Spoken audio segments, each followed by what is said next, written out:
Sorry. The reality of reality just scared the piss out of me. I can't live like this. Reality is just too real. If only there was a way I could live where I could feel like a fucking moron. It's perfect!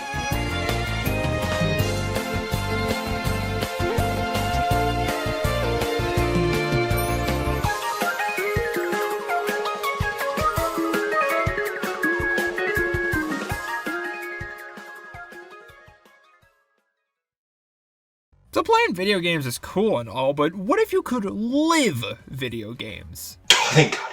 I was running out of excuses for all the no sex I'm having. Introducing virtual reality. Now you can slide your face into an oversized pair of glasses and immerse yourself even deeper into a game. When you move your hand in the game moves. When you turn your head in the game moves. Wow, it's crazy. It's like I'm actually moving my arms and head. Now, VR as a concept seems fairly recent, but it's actually been around for decades. It can even be traced all the way back to the 1830s with the invention of the stereoscope, a device that takes two images and bounces them off mirrors straight into your eyes to create the illusion of depth. Of course, these are just still images because, it's the 1830s. I don't even think there's any recorded human history that far back.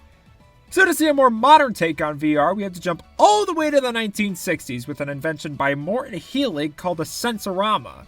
A device that would play short movies through a stereoscopic display, as well as produce smells, blow air, and make vibrations for a more immersive experience. Oh boy, reading history sure is great! But if you want the first example of VR being used for video games, we have to jump to the 1990s with the introduction of virtuality machines in arcades.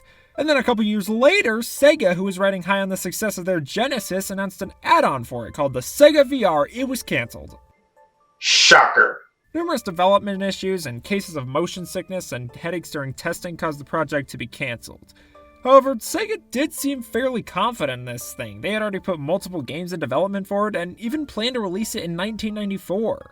But come on! It's a VR set running solely on the power of the Sega Genesis. Just the idea of that gives me motion sickness. So the first true home release of a VR system was in 1995 with Nintendo's Virtual Boy. It flopped.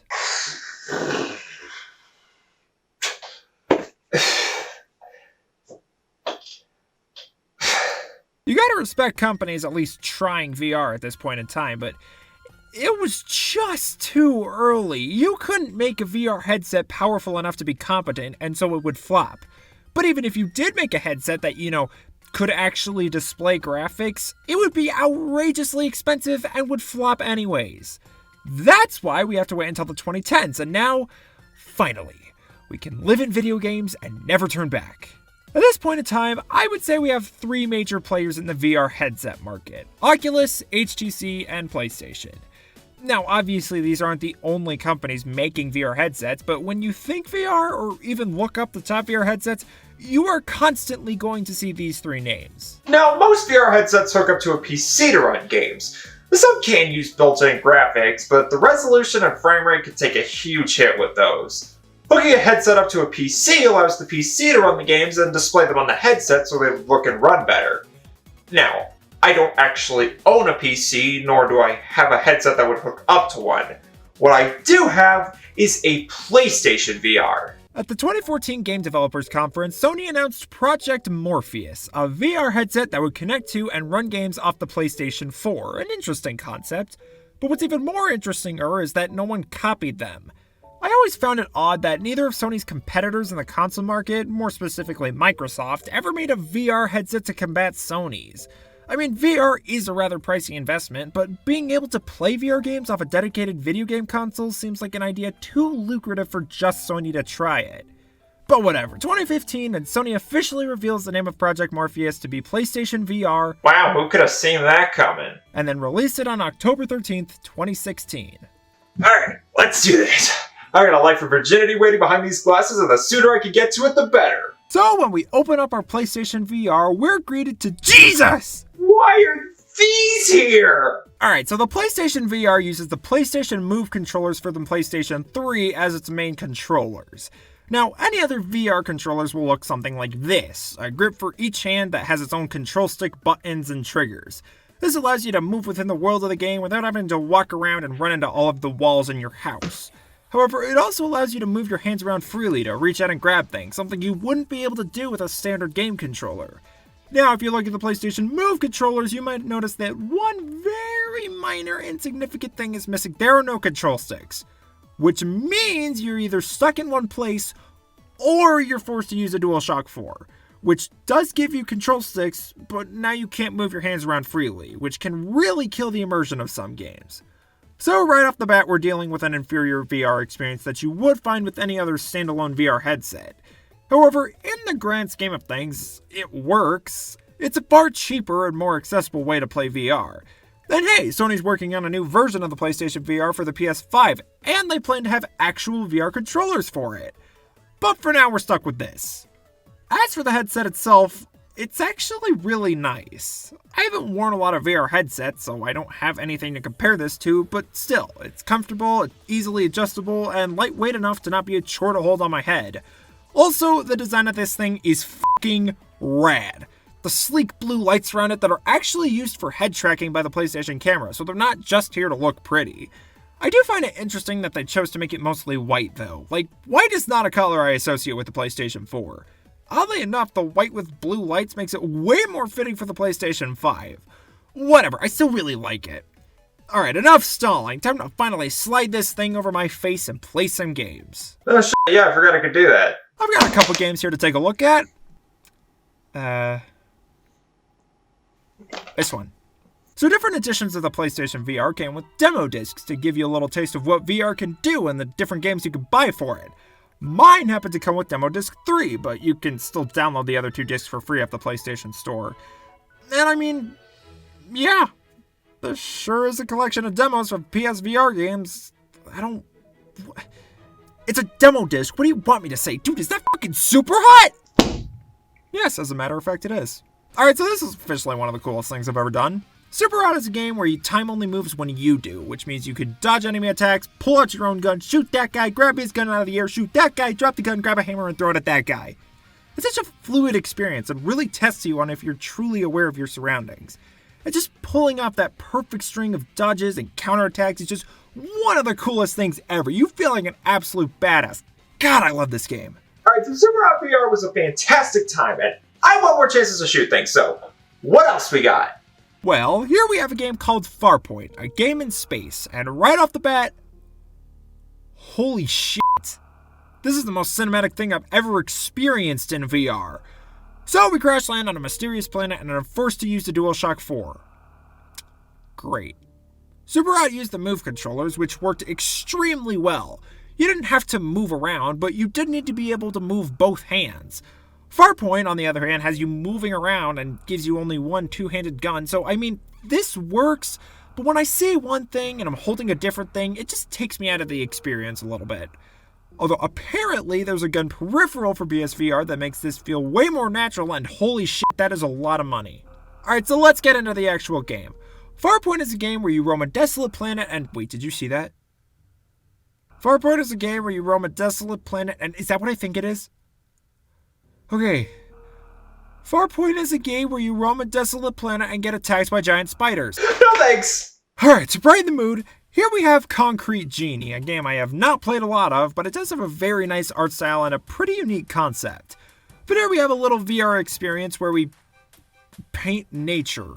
But don't get me wrong, it's pretty cool and kind of relaxing, but I mean, you see everything there is to see in about 20 minutes, and after that, there's not really any reason to keep playing it. But here we have Iron Man VR, a game that I got bundled in with my PlayStation VR. And I'll be completely honest, this is really damn cool. Flying around as Iron Man and shooting repulsor blasts is just a powerful feeling.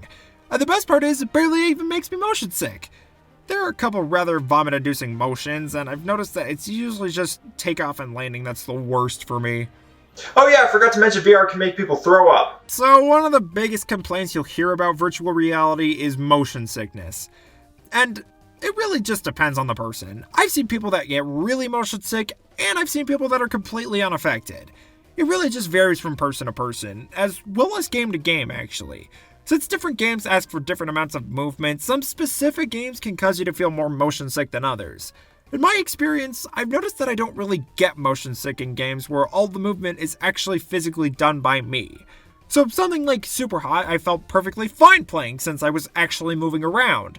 But then something like Farpoint wasn't great because I could say that I'm walking forward, but my body isn't actually walking forward. But I do think it's something you can get used to. For example, here's Resident Evil 7, which allows you to play the entire game in VR. Now I saw this and went, oh my god, that sounds incredible and terrifying, let's do it! So I started the game up and... I couldn't do it. I played like 15 minutes and gave up. It was too much for me. And then there's Star Wars Squadrons, a Star Wars flight simulator that has VR functionality for some ungodly reason. Hard pass. But I do think I'm getting a little better at handling VR, because here we have Astrobot Rescue Mission. On its own, this game would be a pretty generic 3D platformer, but with the VR, this is one of the coolest things ever. You could look all around the levels and interact with stuff, and it's fantastic! The level design is pretty linear, and you, as the camera, only scroll forward. For some reason, you can't turn around, so if you miss something, you have to start the level over. Although now that I think about it, I guess it does make sense. Most VR games heavily discourage you from turning all the way around. Which is fair, you can get tangled up in the cord, and in the games that do require you to move your body a lot more, you can get pretty turned around, which can lead to some pretty confusing situations when you take the headset off. What?!